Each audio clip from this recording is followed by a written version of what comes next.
puntong ito, sa gitna ng puntong ito, kasi magiging wise kayo, matalino kayo. Kasi maraming lubo naman ito. Maraming sisira sa inyo, maraming false accusation, maraming karating sa inyo. Okay? Ang pinakano ko dyan, wala dyan sa document ko.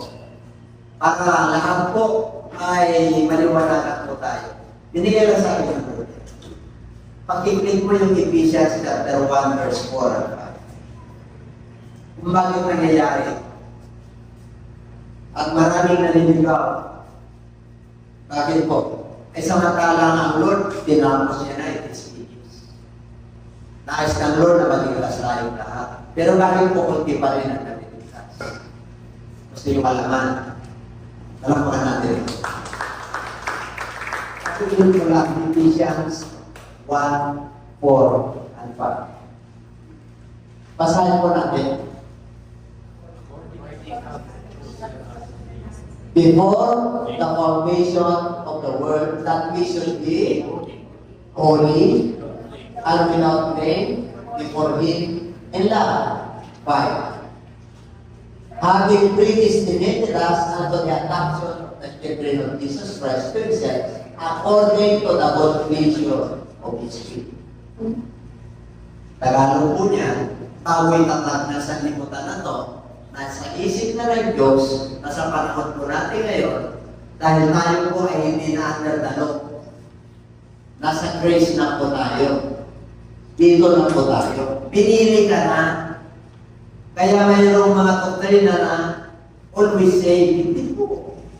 Pinili ka na, pero yung will mo na ito pa rin. Yung will na Lord, pinili ka na ano?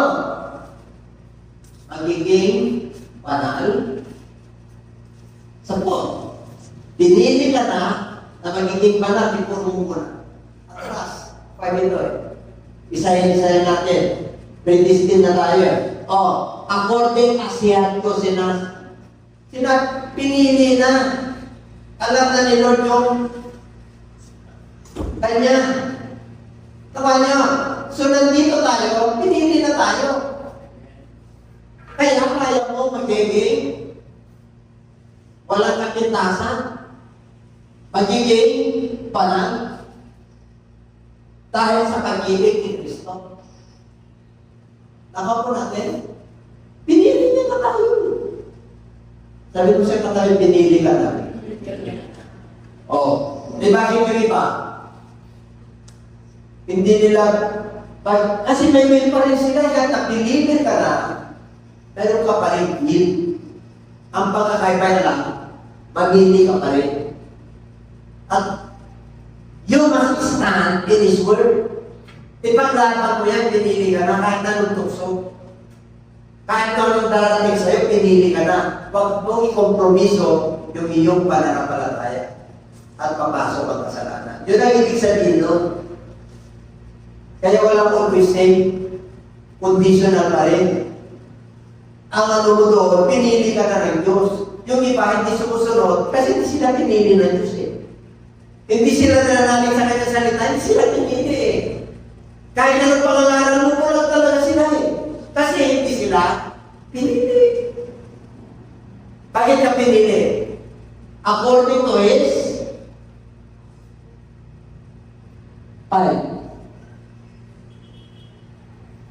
Ano yung having predestined? Pinili ka na. Diyos ang pumili sa'yo. Kaya mo maging banal at walang kapintasan. Ibig sabihin, kaya mo sumunod sa Kanya makumpos. Hindi mahirap. Kaya pag dumarami ka sa kanila, nandiyon yung liwala, kasama mo kasi si Kristo eh. Kaya naiba yung atmosphere. Kasama mo ang Diyos. Kaya dito po,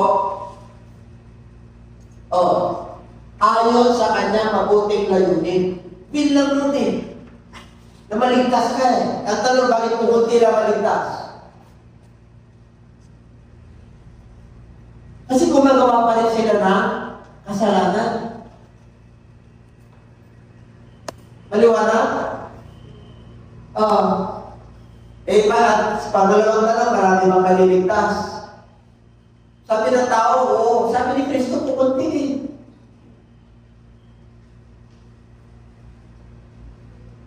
Kaya ba tayo ay mananampalataya na? Magkikikwes po tayo. Pinili ka na ni Kristo. Nabaptas ka na ni Jesus name, pinapanal ka na. Anak ka na ng Diyos. Yun ay ibig po sabihin. E paano yung pinabaptas si Jesus name? Paano nalulun sa kanila? Hindi sila sumunod sa... Ito yun, nasa Bible eh. Ang titigas ng puno nila. Tanungin mo sa kanila, kahit na pastor na, kahit kung lauting ba yan. Bakit mo? Hindi sila pang pinili eh. Ano magagawa mo kung hindi ka pinili ng Diyos? Diyos yun. Grabe ang Diyos, ano? Eh ano? Marami ba maliligtas? Marami ba tinaraw ng Diyos para maligtas? Marami. Pare ko konti ang pinili. O isa tayo sa pinili. Sumusunod tayo.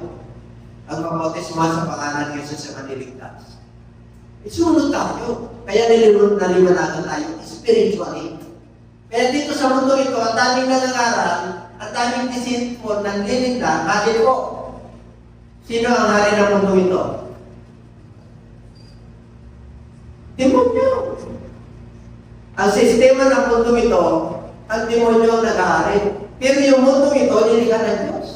Tanong, sino ang unang nilikha ng Diyos? Ha?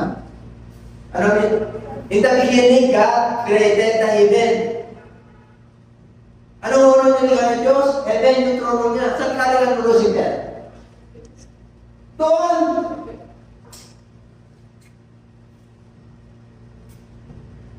Bakit naging matilim ang mundo? Dahil dito binulit si Satanas.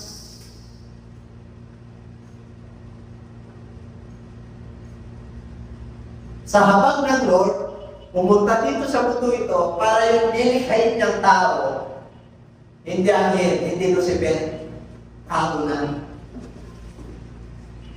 Kaya sabi ng Lord, nung pumunta rito, walang anyo, walang hugis, matilim mo na ipapawag ka sa kalaliman. Kaya nagsalita ang Lord eh. Ano ang sukuna? And when the Spirit of the Lord moves on the face of the water, and God said, let there be light. Then God created darkness. Nasa ganoon, and He divided the light from the darkness. Because He saw that the light was good. That is the first day. Genesis 1-5. So hindi niya kinalitan ang liwanag inilagay niya. Pero yung darkness, yung tinatawag na doon, ay created evil.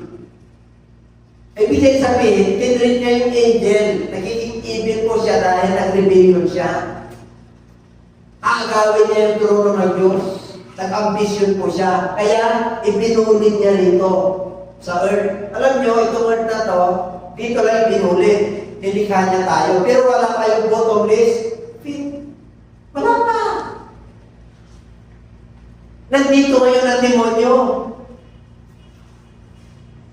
Yung Millennial Kingdom, nandun pa, thousands of kilometers away from the earth. Ilan kilometers yung pinaka-ilalim na lumitaw na species na fish. Ano pangalan? Angler fish. 300 kilometers. Bakit siya lumutang? Kasi kapusan na po siya ng oxygen dahil sa climate change. So, ibig sabihin 300 kilometers away or 300 kilometers pa. O 10,000 kilometers pa yung bottomless pit na pupunta ng demonyo. Kaya yung kinakatayuan po natin ngayon, mga kapatid, ito pala yung mundo na pinagano'n ni Lucifer. Kaya nandito pa, siya yung prinsipe dito sa mundo ito. Tingnan mo ang Philippians chapter 2 verse 10. Ephesians. Kaya pag pinili ka ng Lord, you must choose the best part of it. Mag-ikot ka. Kasi yun ang unang criteria. Mahalin mo ang inyong Diyos ng buong puso, buong kaluluwa, buong lakas, at buong pag-isip. Kasi pinili ka na niya, predestined ka eh. Eh lang, hindi niya inalis yung will natin, kaya mananampalataya na tayo. Kaya pag ikaw ay mananampalataya, na ganito ang sitwasyon, at may talagang ano ka, pagpipili ka eh, mamimili ka eh. Hindi naman araw-araw ito. Liba na lang kung hindi mo na kaya. Liba na lang kung paminsan-minsan may dumating siya na bigla. Okay yun. Pero kung ay na lang, 12 days a year, Saturday natin, ay laging may excuse. Abay, mga kapatid, kinukompromiso mo yung pananampalataya at pagpili ng Diyos sa'yo. Tayo ang ginawa ng Diyos para saan? Para kay Kristo. Para saan? Sa mabubuting gawa. Kaya daw, which God has before ordained that we should walk with Him. There is only one good that is God. Are you good? You're not that good without Christ. Good ka sa mundo ito. Pero at the sight of the Lord, iba yung goodness ng Lord. Ang goodness ng Lord, kabanalan.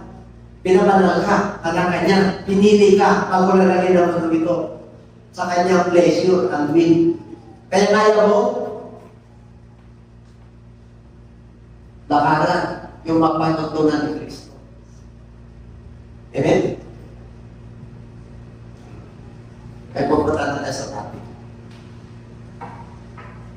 Kaya yan po, ang tubag sa lahat ng atin. Patanin mo, sabihin mo sa patanin mo pa. Kaya pa nga, may gusto ka, kaya pa ka, unique ka. Sinabi sa First Peter, you are unique. You are a peculiar people. A holy nation. Pinili ka, darkness, going to marvelous light. Itong light na ito yung nagtatala sa atin. Sa gitna ng mundo ito, kahit anong profession mo, kahit anong ginagawa mo, pagdating mo sa kanila, naiba ka. Kasi kasama kang Lord, yung Holy Spirit, yung instruction ng Lord na dyan. Kaya bakit nila pag nandiyan ka? Hindi sila makakita. Totoo po yun. Bakit po? Peculiar ka eh. Anak ka ng Diyos na hindi nakikita. Bakit? Nararamdaman nila kasi kasama mo si Kristo. You walk by faith and not by sight. Kaya itong mga mananampalataya na binabaliwala yung paalala. Tapos tinawag na sila, pinili na sila, choice nila yun. Choice nila. Pero mo, habang ng Lord, sino tayo para pinili niya? Sige na. Kung pinili ka na, nagtinda ng salita ng Diyos, na kung hindi ka sa pagkawa ng kasalanan, hindi ka din anak kanya. Tapos yung iba, ginagawa pa rin, pinapaliwatan nila dahil napalalang Lord. Ano, mapapakala na. At kukunin ang Lord sa rapture, ano? Blameless, without spot, without wrinkle. I-read mo nga ang 1 Thessalonians chapter 5. Verse 20. Kaya pinili ka na ng Lord. Bakit? Kaya mo yan eh. Kasi pinili ka na eh. Kung hindi ka pa pinili at believer, tinitindihan ka. Kaya mapapalan tayo, tinindihan natin ang kanyang salita. Alam natin yung liwanag eh. Kaya pag magawa ko na, compromise ko tayo, kinakabahan tayo. Kasi alam tayo talaga ng Diyos. 23. First Thessalonians 5:22 yan, 23. Palibasa. Ano na yung natin, Diyos natin? Prince of Peace. Sanctify you, holy. Pinapanan ka na buo. Nilinis ka na. Ano yun? And I pray God your whole spirit, whole soul, and whole body.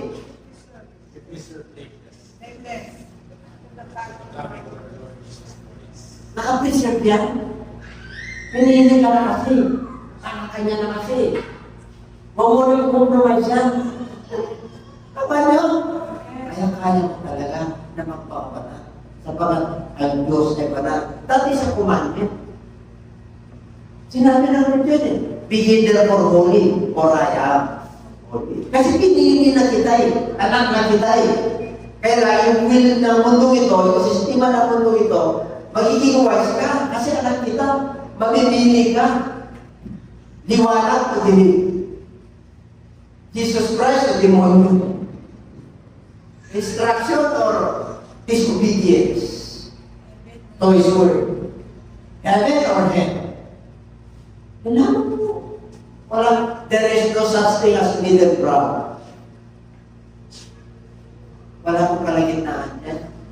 Sin is a sin. Kasi pinili ka na. Sabi nila na, totoo? Yes. Sinabi niya, ang Bible hindi nagsisinungaling kasi ito mahatong sa atin. Lahat na nandito na nabasa natin, na nalagay na doon sa isip at puso natin, doon din pagharap natin doon.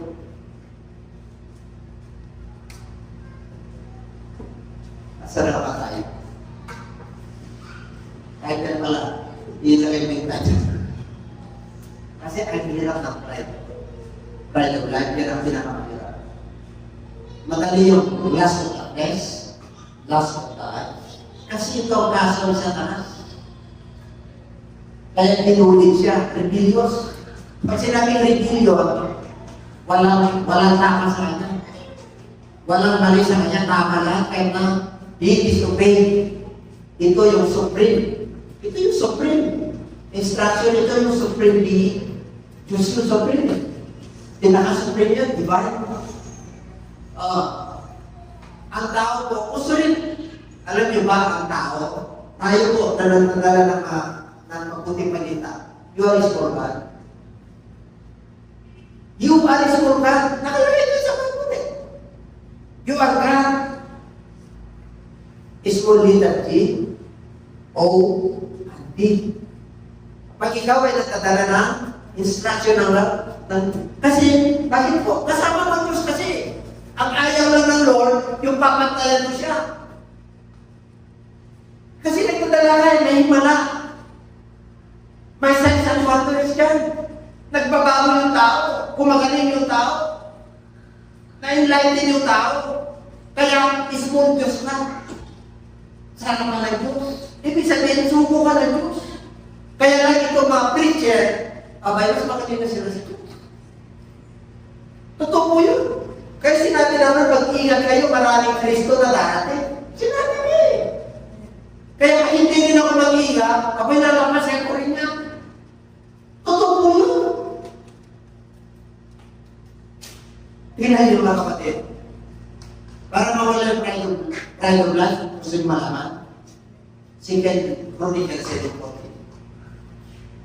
2 Chronicles 7:14. If my people, which are called by my name, shall humble themselves and pray and seek my face and turn from their wicked ways, then I will hear from heaven. I will forgive their sins and I will heal their land. Anong gamot ng pride of life? Humility. Pray. Kilala mo yung Diyos mo. Pag sinabi niya, if my people, bayan mo ito, mundo ko ito, ay ibig sabihin hindi ka rito sa mundo. Dito ka nakatira, pero wise ka, ilaw ka. Kaya, if my people, born again in the universe, you are my sons, you are my children, you are my people. Bansa kita, bayan kita. Ito ang gagawin mo. Meron kang connection sa akin. Ang gagawin mo lang, kilala mo na yung Diyos mo. Yung pumili sa'yo. Ang gawin mo lang, magpakababa ka. Kasi pag mataas ka, ibababa ka ng Diyos. Anyone who exalts himself shall be abased. Alam niyo po, pag nakakatamasa tayo ng blessing, huwag mo ipagmalaki yan. Sa social media, hindi ko nakita yung bago sasakyan ko ron. Hindi sa pag-ano. Kaya yung problema, siniprit ko na yun. Bakit po? Eh, siyempre, nag-press na po, kino mo sa akin. Amen? Hindi pati lang ang kinakain dato. Hindi. Lalo kang mato. Lalo kang glato niya. Nakakatuwa ka yung doktor ko, hinahanapan ako ng sakit eh. Para may resita. Totoo po. Hindi totoo. Okay na. Ang dami yun. Lahat okay na. Yung creatinine report, wala na makuha. Sabi niya, 5 years ka na hindi nagtagdaig mo. Dati 7 ang gamot ko, tablitas. Ngayon, 2 na lang. Yung isa hati pa, 8 grams na. 4 grams na lang. Ibig sabihin talaga, nakita niya na. Tapos magpapakikutin, tiwi ko na naman ako. Wala na akong nararamdaman. Nagtampo pa nga yun, 2 years ako hindi pumunta eh. Bakit? Wala naman ako nararamdaman. Bakit siya lang ako magbinti ng 4 years? Tawa niyo? Wala ka nararamdaman, ikaw nakakalan eh. Templo ng Diyos ito eh. Yung kakulangan ng doktor, ang Diyos ang nagpupulong. Kaya pag tinignan nila, you are the temple of the living God. Puro normal. Can everybody say amen? Ngayon lang ako nakakita na naghanap talaga ng but kasama ko sa sinisis mo sa December tayo, no? So dahil ko, after 5 minutes of day ko, pinawasan niya na yung ano ko. Wala na nga yung ang ininom ko ng hypertension. Pag today ko ba ako? Paano yun? E pupunta ako rin ka na. Hinihingal na ako lagi. Dok, di ba? Pag hinihingal na ako, pagka sumasakit naman ako, laboratory mo na ako. Eh wala naman. Kahit anong akyat ko, kahit anong lakad ko, sa tulong ng Diyos, wala naman. Eh bakit ako pupunta? Hira. Sabi ng prophet, be wise in your decision rather than sakit. Be wise in your decision pag pinagpalakan mo sa pera. Kasi diyan yan.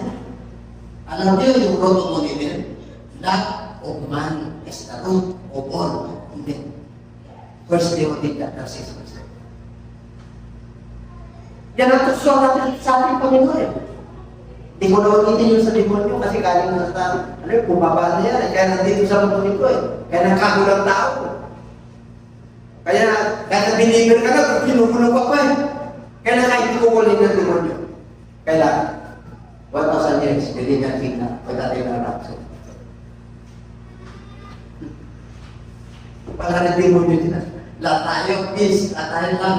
Walang problema sa pagkain, walang problema sa atin. Walang problema sa likod. Amen? Bakit? Ang nagroon, saan nagroon? Galing ba dito? Saan nanggaling ang New Jerusalem? Galing sa langit, sa bababa. At sa bayan niya. Doon tayo. 1,000 years. Grabe. Spiritual na po. Sabihin mo sa katigal, hindi mo. Kaya, ito ang gagawin natin po Mahahanap mo ba yung mukha ng Diyos? Hindi mo makikita yan. Pag sinabing seeking the face of God, seeking worship, presence of the Lord, obedience to His Word. Pag nagkaroon ng pagsubok sa iyong buhay, mamimili ka righteousness or unrighteousness. Nasa mundo tayo ito eh. There are two kinds of righteousness. There is a self-denial ng righteousness. Meron din self-denial ng righteousness. Kasi yung mga nakakibaba, pare nagpapasting po sila, may gusto sila sa gobyerno, nandun sila sa kulungan. Magpapasting kami, bahal sa kami sa gobyerno. That is unrighteous. Bakit sinabi ng Romans chapter 13? We must be submissive to them. Because the government galing sa Lord with ordinances. Lahat ng pamamahala sa lupang ito, sa mundo ito, ang Diyos ang nagbigay ng pamamahala. Because He is the King of Kings and the Lord of Lords, the Prince of Peace. Kaya din po, ano sabi ng Lord? Gusto yung blessing? Gusto yung blessing? Yes. Palapakan natin ang Lord. Yes! Bumasa ka na ba dito sa Apoles? Hindi tayo. Baka mamaya meron kaya. Tumatayo po yan. Alam nyo? Pag may pera kayo, tumatayo yan. Parang yung pera mo lang, 50,000. Tapos lang naman ng 500,000. Kulay ng puso. Ang pera ka na nakapagkakwa sa tao? Yes. Ang karir ba na nakapagkakwa tao? Yes. Ang ganda ba at handsome din nakakapagkakwa tao? Yes. Puro isya, puro na yan. Amen? At kayo ba naniniwala at nagwawa ka ng mga? Yes. Yes. Pagkala tayo para nananatili yung kagwawa ka.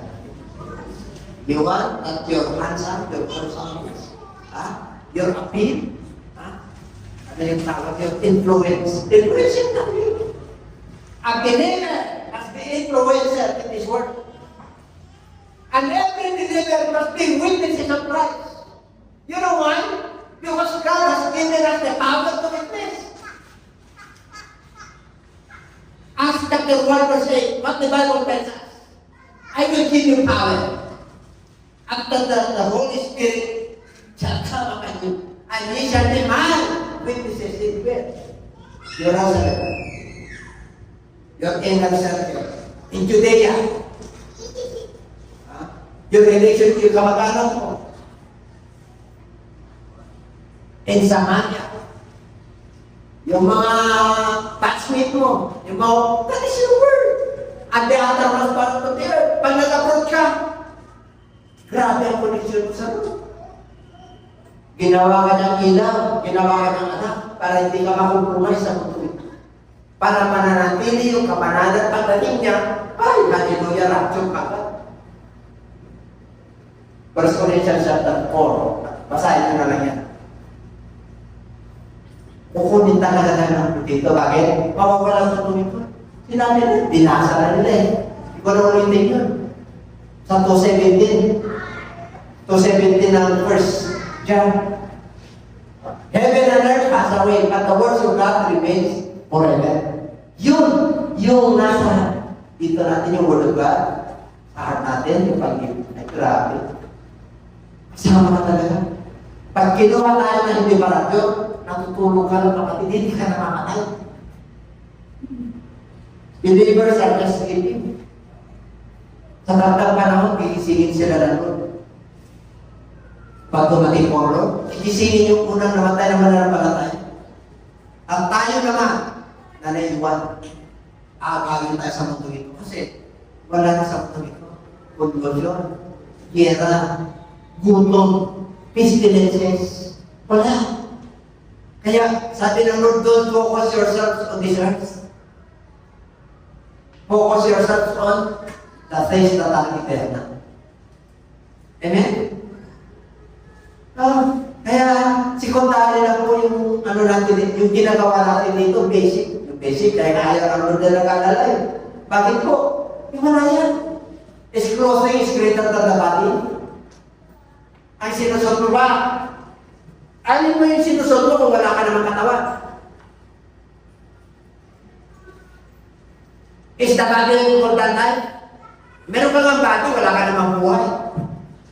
Wala ka namang breath. Kaya ayaw ng Lord ang nag-aalala. Kaya ang Lord pinapakain niya lahat ng tao kahit walang nakakaya. May gagamitin ng Diyos yan. Kasi po, nilikha niya para kumain tayo. At may sisulungan tayo atin. Huwag kang mag-alala ron.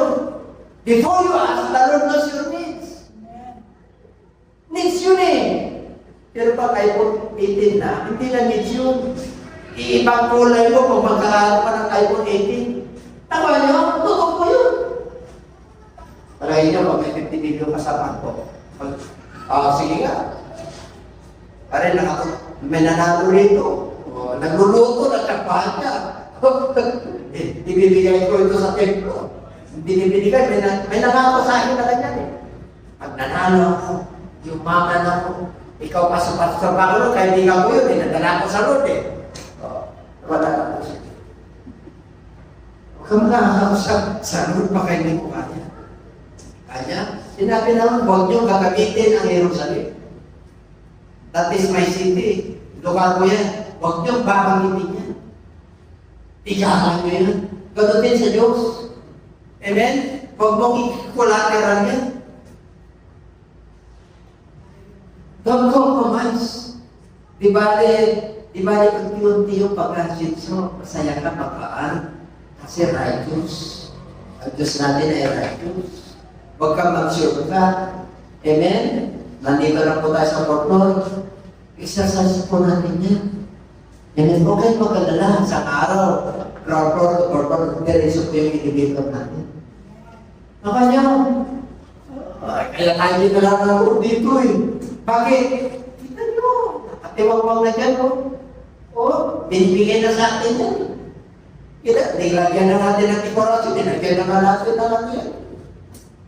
Hindi tayo umaangkin, hindi tayo umaangkin. Nakakita lang na, okay na pagkatiwalaan ka. Righteousness pa rin. Kung may mga pagsubok sa bagyo, yung ganito, ay dalawang maglalapit sa Lord. Amen? Alam mo na pagka, hindi ba, rambunan lang, tatamarin na. Totoo yun. May totoo yun. Maniwala ko kayo. Nandito ang blessing ng Lord, yung ganito sitwasyon, tatanda niyo po yan. Doon kumikilo sa Lord. Maniwala na mo kayo, matagal na ang mga ngayon. Kung saan yung mahirap, you have a joy of sacrifices sa tawag yan. The joy of salvation, the joy of sacrifices. Kasi nasa utak mo, nandun ang Lord. Makakapiling mo, mararamdaman mo, gagaan yung buhay mo. Meron kami iuwi muli, na binhi, nagkalatalan ito. Paawang-paawang na yan. Yun ang tuloy na kayabanan natin. Are you with? Yes. Hindi yung words na WRATC is. Ano yun? Yung words na parang masakan. It's tayo RIPC. Saka RIPC. Diba? Meron tayong magigawa na Rich. Tangat yung pangalan niya. Rich na, meron pang Rizal. Rich, Rizal, meron pang Domingo. Umawa ka. Gawin mo. Ipangaral mo. Sumunod kayo. Kahit na nandyan na. Yung mga dilim, para na-compromise, para maka-awon lang kayo. Don't compromise. Hindi tayo dahil. Alam niyo, may listahan tayo. Tanda niyo, may pukulat tayo. Since we became a Christian, meron tayo pukulat. At doon tayo humusgan. Amen? Palansya mo. Alam mo yung ginawa mo. At alam mo kung sa Lord ka, anytime. Talagang anytime na kukunin ko, tawagin ka ng Lord. Alam mo, kapiling mo ka tayo. Ano lang naman ito? Gusto niya naman makapiling.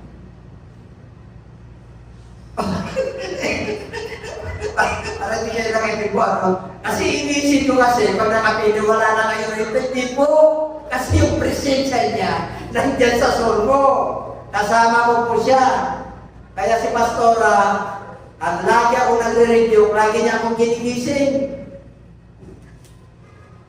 Lagi ako may kaaway. Alam niyo sa kaya po yan? Yung mga ni Moises, pinagagawa na ba yun?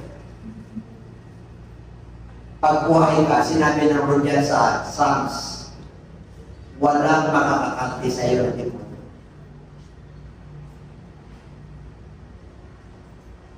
Masama? It will come not nearly. Ako mismo, ang mga angel ko, nandyan sa kanila. 91 po po siya. Pasahin. Ito lang, nakapasaran po tayo dito. Ito, mga kapatid. Kayo ba'y naniniwala? Marami tayo mga. Kayo ba'y naniniwala na habang tayo po ay sumusunod sa Lord, Tumarating ang wicked ways. Wicked ways, ibig sabihin yung masama. Yung tutuksoy ka lang doon. What is the meaning of sin? Satan influence na. Walang isinti kahit ako. Kasi walang isinti dyan. Lahat ng mga gawa, walang isinti dyan. Hindi tayo pwede magmalaki. The nature of sin. Bumaba. Kaya mag-ingat kayo. Pag may blessing kayo na malaki, ingatan nyo. Maniwala po kayo. Ipakulay nyo magiging ready kayo. Instead na tao. Magiging itim ka talaga. Kasi susubukan ka ng Lord eh. Susubukan ka ng Lord kung gano'n makatatag. Nawa nyo? Susubukan ka. Ako wala ko may pagpapalikan kayo. Wala. Totoo lang. Ano ba pagmamalagay ko? I just a dust that coming out from the ground. Doon ako babalik. Yung taas mo, pari pinagpala tayo. As a preacher, tatandaan nyo po ito. Lahat ng nakasunod sa Lord ay pinagpala ng Diyos. Sinabi ng Lord yun eh. I will bless you if you obey my statutes and my commandments, my laws and my judgment. I will bless your children. Salita ng Diyos yan. Hindi po salita ng tao yan. Alam niyo po, pag kayo ay humingi sa Diyos, at ang dami ka mapaalala, sabi mo, anong nagawa ko? Bakit ganito nangyayari sa buhay ko? Wala na lang nagawa. Pag-ibig. Forgive, may ka pa rin doon, forgiveness, kung ano ba yun? Yung pala, ano yun? Siya na nasa. Nano? Siya yung patong katinso. Tama na yun. Siya yung patong katinso. Hindi ka lalagyan ng Lord at problema na hindi mo pa. Yun ay ibig sabihin. Ang ibig sabihin, dahil matindi na yung faith mo, pinagamit ka na ng Lord. Friend mo na si Lord. Friend! John chapter 15, verse 16. You are no longer a servant. I call you friend. Because friend knows what is the master is doing. Ang ibig sabihin, lahat ng kalam mo, hindi ka extreme. No, you are not extreme. Ito na Diyos. Kaya friend ka niya. Kaya sabi niya, pag friend ka niya, whatever you shall ask in my Father's name, I will give it. Healing, business, career, wisdom and knowledge, basta puspos ka ng Holy Spirit at guided ka ng instruction ng Lord, huwag kang lalakpas niya. I think you will never be the same.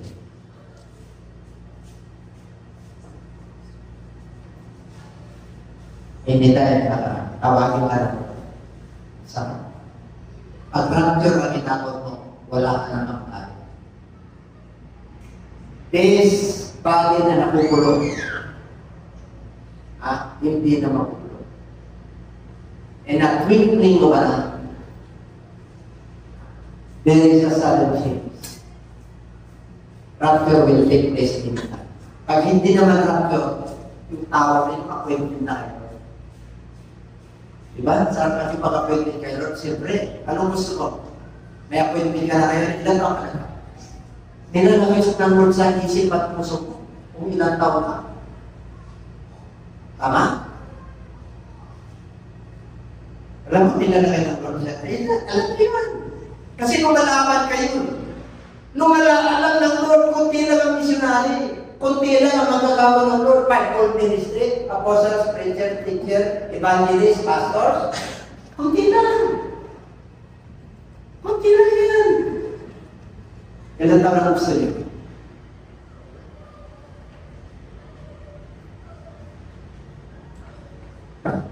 Tanong bakit nasasabi, hindi dahil sa pagmamahal. Sakitin ako mula ng bata. Sakitin ko mula ng bata. Napakarami akong kalkulari at pinundanan. Pero pinagalingan.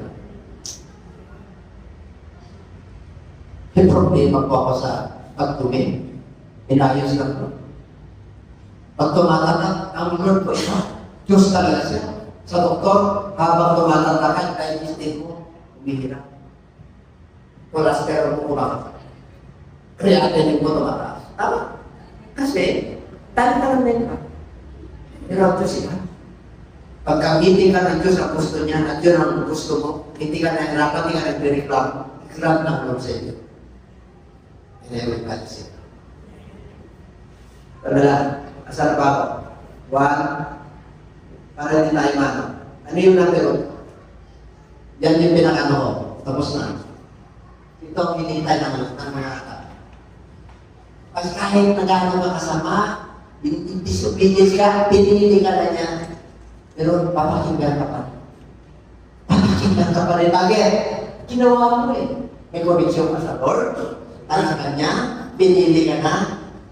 Hindi ka nagmataas. Kung nanikroon ka, nanupali ka sa Kanya, nanalangin ka, yung presence niya, day and night, yung meditation of His Word, hindi mo na binabalikan.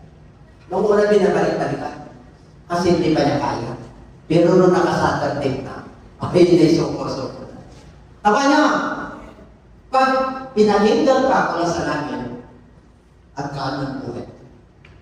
Ang kaan. At ang amin din ito, yung bulsa mo, ating puputas. Ano, hindi na ni Lord, yung business mo. Pag sinabing healing, blessing. Dati nasusyot ka, ngayon tama-tama na. Ngayon umarangkada na, kung baka sa aeroplano, take off! Ang pinaka-delikado sa aeroplano, take off at saka landing. Baka nyo, kaya pasin yung seatbelt para may blessing ka kayo. Naka-take off ka na, kasama mo na siya, friend mo na siya.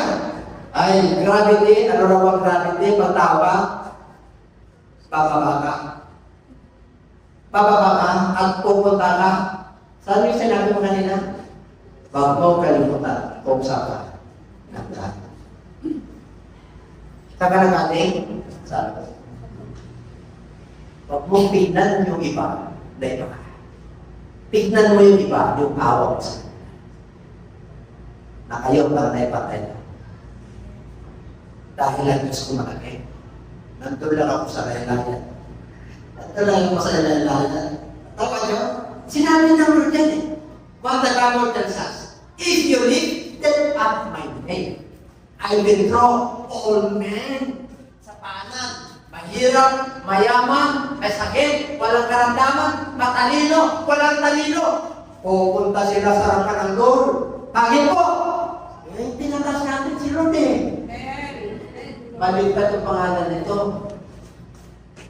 Ang laki ng kapulin natin yan, cellphone. Naghahanap ako, ang nagaya nun, ilang cellphone. Napa niya? Nililipak na natin yung pangalan dito. Lalo na sa labas, o nakita nila. Wow, nasa protocol na sila. Pero malapit na langit dito. Kaya kunting linis, magtaka kayo. First floor to floor. Wala mo yung station natin. Station to station na dapat yan. Wala nang kalatupan. Ganun yung elevator natin. Hindi pupunta sa third floor. Hindi pupunta sa second floor. Pinagpipray ko yan. Hinihintay ko lang yung pagkakataon. Baka niya. At yung buo nito, hinihintay ko rin yung pagkakataon. Pinagpipray ko na yan. Nandito na kung baka sa ipinagpilihi yan. Hindi ka pwede humingi kagad sa Lord na, Lord, bigay mo na. Hindi. Pagtrabahuhan mo yan. Ano yan? Sa pamagitan ng humility. Sa pamagitan ng prayer. Sa pamagitan ng seeking His face. Sa pamagitan ng turning from your wicked ways. Ibig sabihin, pinapapabalan ka ni Kristo kasi marami ka pang kainan.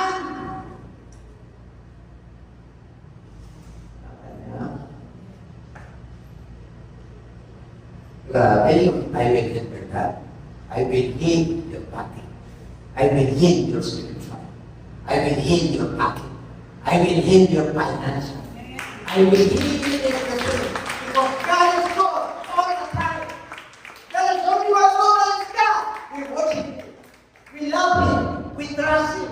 We obey Him. Because He is my God. He is worthy to be praised. And He is worthy to be magnified. Because He is my Lord. He is not only my Lord, He is my God. He is my Lord God. The name of my God is Jesus Christ of Nazareth. It's not only me. He's not only a prophet. He's not a Omega. He's the beginning and the end. He's the living bread. He's the living water. I live by His name. Hallelujah. Shall we stand? Oh, hallelujah. Sabi sa kapitad,